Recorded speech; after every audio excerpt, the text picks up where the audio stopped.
Ya, Assalamualaikum warahmatullahi wabarakatuh. Waalaikumsalam Waalaikumsalam warahmatullahi wabarakatuh. Hari ini hari Kamis tanggal 23 April 2020 jam 14.00 akan dimulai presentasi dari Bapak Ramlan Muhammad Ramlan Zaini dari SD Cisilpan dengan judul Decision Making Skill, pentingnya keterampilan pengambilan keputusan. Hal ini melatih keterampilan pengambilan keputusan. Dengan moderator saya Fridianto, SPD dari SLB Tradi. Waktu dan tempat saya persilakan kepada Bapak Muhammad Ramlan Zaini. Terima kasih Pak Pipli atas kesempatan yang diberikan. Assalamualaikum warahmatullahi wabarakatuh. Waalaikumsalam warahmatullahi wabarakatuh. Alhamdulillah pada hari ini kita semua bisa berkumpul kembali dalam rangka kegiatan PCT batch 6 wilayah Sukabumi ya, wilayah Jawa Barat. Dan alhamdulillah hari ini kesempatan kali ini adalah kesempatan yang kedua kalinya saya menjadi presenter. Dan adapun tema yang akan saya ketengahkan pada hari ini adalah tentang decision making skill atau keterampilan membuat keputusan atau keterampilan pengambilan keputusan.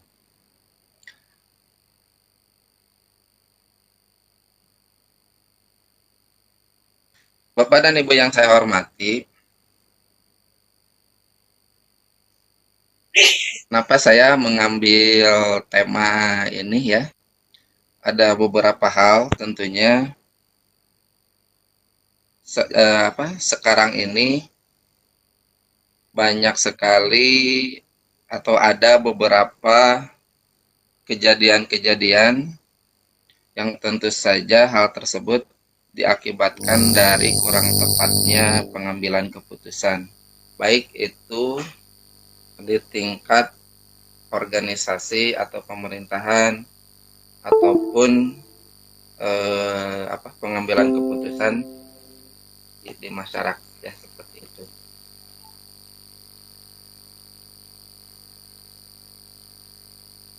Mohon maaf Bapak dan Ibu, ini ada trouble sedikit.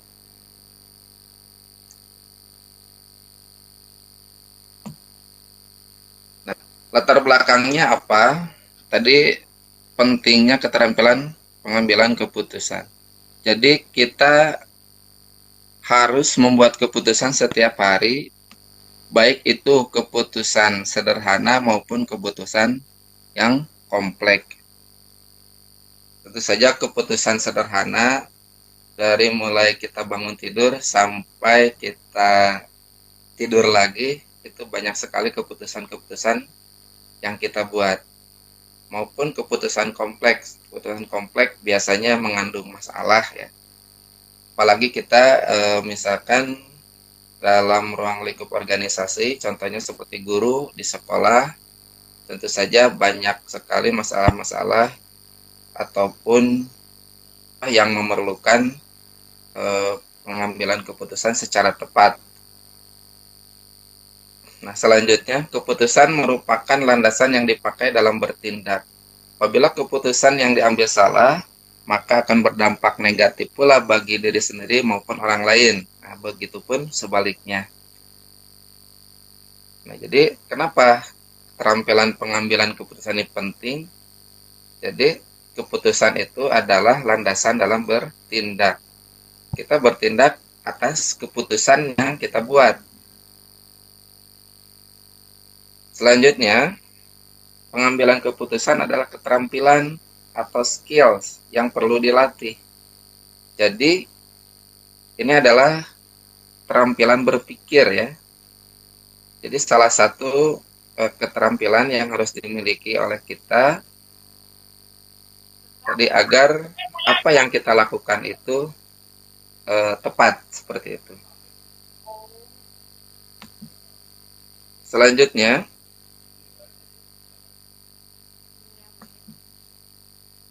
nah, apa sih yang disebut dengan keputusan?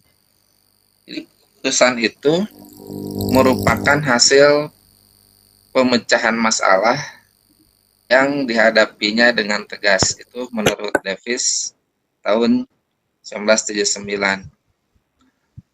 Yang kedua, masih berdasarkan menurut para ahli, keputusan itu ialah hasil dari membuat pilihan di antara beberapa alternatif jawaban. Jadi intinya adalah keputusan itu tadi ya, membuat pilihan dari beberapa alternatif jawaban. Selanjutnya, masih tentang keputusan. Keputusan adalah jawaban pasti yang dipilih berdasarkan logika atau pemikiran dari beberapa alternatif jawaban sebagai dasar atau acuan seseorang dalam melakukan suatu tindakan. Jadi, memilih alternatif-alternatif jawaban yang tersedia itu harus berdasarkan logika atau pemikiran. Jadi, bukan hanya kita memutuskan memilih saja tanpa ada pemikiran logis, tanpa ada proses di dalamnya. Selanjutnya, unsur-unsur keputusan. Apa sih itu keputusan? Jadi keputusan itu yang pertama pasti terdapat tujuan yang ingin dicapai. Yang kedua, pilihan atas dasar logika atau pertimbangan. Yang selanjutnya adalah keputusan itu pilihan terbaik dari beberapa alternatif jawaban. Selanjutnya, jadi yang saya jelaskan adalah keputusannya. Sekarang pengambilan keputusan. Jadi, ini prosesnya ya.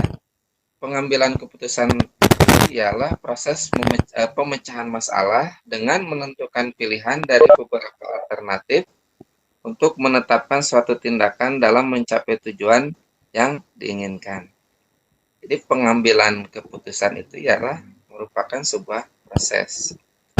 Selanjutnya, dalam mengambil keputusan itu tentu saja diperlukan pengetahuan, kesadaran akan nilai-nilai yang terkandung dalam setiap pilihan jawaban, dan juga kebutuhan untuk menyelesaikan masalah dengan tepat. Selanjutnya, pengambilan keputusan merupakan keterampilan berpikir ya, atau thinking skill tingkat tinggi, mencakup kemampuan menganalisis, mengaplikasikan, dan mengevaluasi pengetahuan. Seperti tadi yang sudah diutarakan, bahwa ini adalah keterampilan berpikir. Jadi harus dilatih keterampilan itu. Tidak bisa kita mahir membuat keputusan tanpa dilatih. Apalagi Nah ini dan ini yang saya hormati, ini adalah prosesnya. Proses pengambilan keputusan. Yang pertama adalah menentukan tujuan. Ya tentu saja kita harus menentukan tujuan. Ya, contohnya tujuan ini, misalkan kita sebagai guru, kita menghadapi masalah-masalah yang ada di sekolah. Ada misalkan murid kita yang mempunyai masalah. Nah, tentu saja kita harus menyelesaikan masalah tersebut dengan keputusan yang kita ambil. Yang kedua, mengidentifikasi alternatif jawaban. Apa itu mengidentifikasi? Jadi, mengidentifikasi itu kegiatan yang bersifat mencari, menemukan alternatif jawaban terhadap tujuan atau masalah yang yang tadi disebutkan di langkah pertama. Selanjutnya, adalah menganalisis alternatif jawaban. Jadi, jawab pemecahan.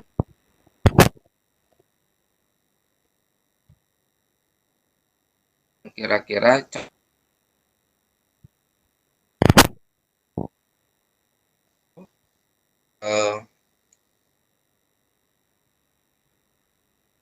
alternatif jawaban yang dapat mencapai tujuan yang kita tentukan sebelumnya. Nah, setelah kita menganalisis alternatif-alternatif jawaban tersebut, baru kita memberikan peringkat setiap alternatif jawaban. Kita berikan peringkat dari beberapa alternatif tersebut, mana peringkat atau misalkan alternatif jawaban yang tertinggi, yang kira-kira tadi dapat menyelesaikan masalah atau dapat mencapai tujuan yang kita harapkan. Nah, selanjutnya, menilai alternatif peringkat tertinggi. Setelah diurutkan tadi, diberi peringkat, nah kita harus menilai mana nih peringkat tertinggi dari alternatif jawaban tersebut. Selanjutnya tentu saja memilih alternatif jawaban yang terbaik. Dari alternatif-alternatif tersebut tentunya dipilih ya, mana jawaban yang terbaik yang tadi diharapkan dapat mencapai tujuan yang kita tentukan atau dapat menyelesaikan masalah yang kita hadapi. Nah, contohnya seperti ini Bu ya. Jadi kalau kita harus dibiasakan ketika kita menyelesaikan masalah atau mengambil keputusan itu, contohnya seperti ini. Misalkan masalah yang kita hadapi apa? Tujuannya apa? Pilihan. Nah, di sini Ibu bisa mengurutkan pilihan-pilihan apa saja, solusi-solusi apa saja yang dapat digunakan tadi ya untuk menyelesaikan masalah atau tujuan. Selanjutnya juga evaluasi dari pilihan-pilihan tersebut. Misalkan pilihan pertama, keuntungannya apa? Nah, berarti kita harus menganalisis keuntungan nih, terus kerugiannya apa? Ya. Ini dari pilihan-pilihan ini, lalu kita ranking satu persatu. Ya, satu persatu. Oh, yang pertama apa? Nanti kita akan mendapatkan misalkan peringkat pertama apa, kedua apa, gitu kan seperti itu. Selanjutnya diseleksi pilihan yang terbaiknya. Lalu kita dapat menentukan keputusan kita ya dengan memilih salah satu yang terbaik, tentunya dari pilihan yang kita susun. Contoh, melatih keterampilan pengambilan keputusan untuk peserta didik. Contoh simulasi pemilihan ketua kelas. Bagaimana prosesnya misalkan simulasi pemilihan ketua kelas? Tentu saja tadi harus ada proses yang tadi ya. Tujuannya tadi misalkan memilih ketua kelas. Di situ kan ada pilihan-pilihannya ya.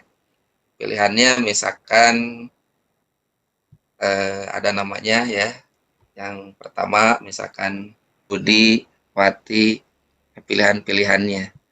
Nah, dari pilihan-pilihan tersebut tentunya juga harus dianalisis ya. Misalkan yang satu kelebihannya apa?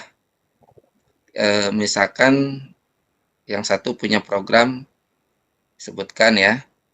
Terus dinilai oleh kita. Oh, misalkan Budi mempunyai program dinilai, dibandingkan antara tiga tersebut ya, keuntungannya apa, kelebihannya apa, terus kelemahannya apa, nanti kita beri peringkat. Oh ternyata misalkan Budi peringkatnya tertinggi. Nah itu kan menjadi referensi ya, seperti itu. Jadi itu bisa salah satu contohnya seperti itu. Juga contoh lagi, misalkan musyawarah kelas untuk menentukan tempat karya wisata. Nah, di sini misalkan ya, musyawarah kelas untuk menentukan tempat karya wisata. Tentu saja dalam mengambil keputusan ini harus tadi berdasarkan proses tadi. Misalkan, kembali lagi ke sini ya, tujuannya menentukan tempat karya wisata pilihannya. Nah, di situ kan disebutkan pilihan-pilihannya. Misalkan ada yang ingin berkarya wisata ke pantai, ada yang ingin berkarya wisata misalkan ke mana tempat-tempat wisata yang lain ya. Nah, di situ tentu saja orang yang mengutarakan pendapat tersebut juga nanti didiskusikan dengan semuanya, menganalisis ya, menganalisis tiap pilihan-pilihan tersebut. Keuntungannya apa nih kalau misalkan kita berkarya wisata ke pantai atau ke museum. Nanti diurutkan baru diputuskan. Nah, itu salah satunya proses pengambilan keputusan. Bisa juga Bapak dan Ibu mau menyajikan masalah-masalah sosial, contohnya penanganan masalah sampah di sekolah. Nah, itu juga bisa dimusyawarahkan, bisa dijadikan bahan untuk melatih keterampilan pengambilan keputusan peserta didik seperti itu. Nah, lebih lanjutnya tentunya selain pengambilan tadi melatih keterampilan pengambilan keputusan untuk peserta didik, tentunya bagi kita juga ya sebagai guru perlu sekali melatih keterampilan ini. Apalagi banyak keputusan-keputusan yang harus kita buat di sekolah.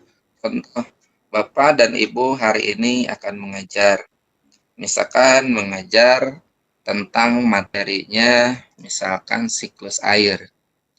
Nah, untuk tujuannya kan itu isu atau masalah tujuannya supaya pembelajaran berjalan dengan baik dan juga hasilnya dapat mencapai tujuan yang diinginkan. Nah, tentu saja Bapak dan Ibu di sini tadi kembali lagi ke sini harus mengidentifikasi alternatif jawaban. Alternatifnya seperti apa? Oh, misalkan materi itu cocoknya misalkan dengan model inquiry. Tentu saja kita menentukan model inquiry itu harus berdasarkan pemikiran juga. Kenapa cocok misalkan inquiry? Itu harus kita tentu saja di situ kita harus mempunyai pengetahuan tentang hal tersebut. Jadi syaratnya tadi kan dalam pengambilan keputusan itu kita harus mempunyai pengetahuan dan juga di sini ya diperlukan pengetahuan, kesadaran akan nilai-nilai yang terkandung dalam pilihan jawaban.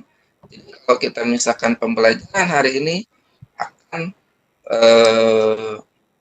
menggunakan model inquiry, tentu saja kita harus paham dulu model inquiry apa, apakah sesuai dengan misalkan tadi materi yang disampaikan dan aspek-aspek lainnya. Satu, misalkan pilihannya model pembelajaran inquiry. Yang kedua, misalkan modelnya PBL dan PJBL misalkan. Nah, itu ada pilihan-pilihan. Terus yang ketiga itu tadi dianalisis. Dianalisis mana yang paling cocok. Terus diberikan peringkat. Setelah itu menilai alternatif peringkat yang tertinggi. Oh, ternyata ini cocoknya ke inquiry. Baru setelah itu kita memilih alternatif jawaban yang terbaik ya. Jadi memilih yang terbaik dari pilihan-pilihan tadi. Jadi dapat disimpulkan bahwa alternatif jawaban yang disampaikan atau yang diidentifikasi oleh kita itu adalah jawaban-jawaban yang diperkirakan dapat menyelesaikan masalah atau mencapai tujuan yang kita harapkan. Jadi kalau misalkan pilihannya yang salah, ya jangan kita misalkan diberikan apa dalam mengidentifikasi itu pilihan yang benar apa yang jelas-jelas tidak akan dapat mencapai tujuan tersebut, ya seperti itu. Banyak juga contohnya pengambilan keputusan di sekolah, ya. Di antaranya adalah penyusunan rencana kerja sekolah. Nah itu juga perlu keputusan yang tepat. Keputusan yang tepat dari siapa? Ya tentunya itu adalah pengambilan keputusan secara kelompok. Ya. Kalau yang tadi mungkin contohnya seperti menentukan apa model pembelajaran yang akan kita gunakan dalam pembelajaran itu adalah keputusan secara individu. Banyak lagi ya keputusan-keputusan lain yang memerlukan proses yang tepat sehingga keputusannya pun tepat. Karena seperti tadi bilang di atas dijelaskan bahwa keputusan adalah acuan kita dalam bertindak. Kalau sudah ada keputusan, berarti setelah itu dilaksanakanlah keputusan tersebut, akan kelihatan apakah keputusan tersebut tepat atau tidak, akan berdampak positif atau negatif. Seperti itu Bapak dan Ibu.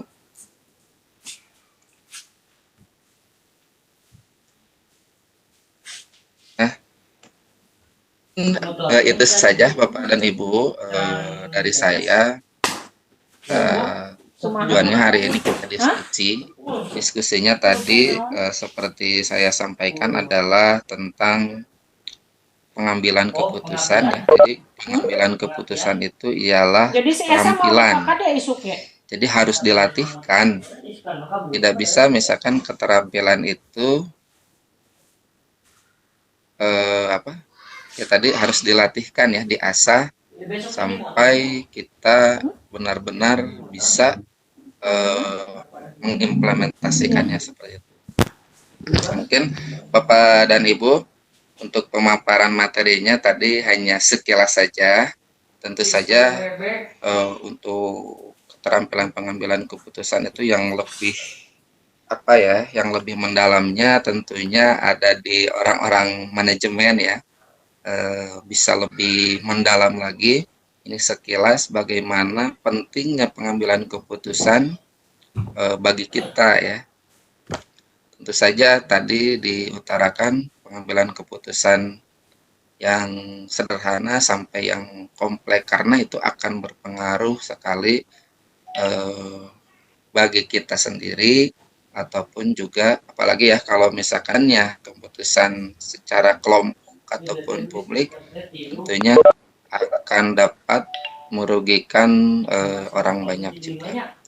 Mungkin sekian dari pemaparannya. Marilah kita berdiskusi Bapak dan Ibu, mungkin ada pendapat lain ataupun punya pengalaman-pengalaman tentang keterampilan pengambilan keputusan ini. Untuk itu saya kembalikan ke moderator untuk memimpin diskusi hari ini. Silakan Pak Febli. Terima kasih Bapak Ramlan. Ya, ternyata untuk mengambil keputusan itu perlu dilatih. Tadi ada formatnya untuk pemula. Biasanya kita kalau ngambil keputusan bukan asal-asalan sih ya. Tidak pernah dicatat untung ruginya usul-usul dari peserta itu dalam rapat guru ya atau rapat yang lain. Tidak pernah guru-guru dilatih untuk mengungkapkan usulannya, dicatat apa ruginya, nanti disimpulkan bersama dengan musyawarah mufakat seperti itu. Ternyata tadi ada formatnya ya seperti itu. Ini ada pertanyaan dari Ibu Ihat Solihat. Cara melatih kemampuan mengambil keputusan seperti apa agar setiap keputusan kita tidak merugikan orang lain? Yang bisa dibantu jawab, Pak Ramlan, silakan dijawab pertanyaannya. Ya, terima kasih Bu Ihat. Jadi seperti tadi pengambilan keputusan itu harus melalui proses ya. Tadi prosesnya juga harus benar. Kita harus latih, ya apalagi kita ya harus benar-benar dilatih ya. Seperti tadi format ya, bukan format, ya ada format, bisa dilatih menggunakan format seperti itu ya. Apalagi keputusan-keputusannya sangat penting yang dampaknya mungkin selain pada diri kita juga kepada orang lain. Nah, jadi saya rasa bisa dilatih dengan proses yang tadi. Kita biasakan saja. Jadi cara apa? Dengan terbiasa, tentu saja akan ya proses pengambilan keputusan kita akan lebih baik lagi seperti itu. Contoh misalkan keputusan kita sendiri yang apa? Jangan sampai merugikan orang lain ya. Contohnya seperti apa? Mungkin ya tadi seperti di sekolah juga kita sebagai guru, kenapa saya berbicara sebagai guru ya, karena saya juga sebagai guru di sekolah banyak sekali permasalahan-permasalahan yang tentu saja menuntut pengambilan keputusan dari kita. Tadi masalah mengajar misalkan ya, harus dibiasakan. Misalkan kita mengajar itu kita langsung aja mengajar, tentu saja kan itu merugikan orang lain. Siapa yang dirugikan? Tentu saja peserta didik. Kenapa kita tidak menganalisis dulu ya apa kebutuhan untuk menyelesaikan masalah tersebut, apa kebutuhan untuk mencapai tujuan tersebut ya, seperti itu. Nah, tentu saja tadi caranya ya Bu, dibiasakan saja, dilatih, mungkin saja boleh. Misalkan kita pertamanya bisa menggunakan format seperti tadi, atau lama-kelamaan tentu saja kan sudah jadi spontan ya. Oh kita, tapi yang paling penting adalah kita punya pengetahuan dulu Bu. Misalkan kita punya pengetahuan tentang masalah ataupun tujuan yang ingin kita capai ya, seperti itu. Tanpa pengetahuan tersebut tentu saja kemungkinan pengambilan keputusan kita akan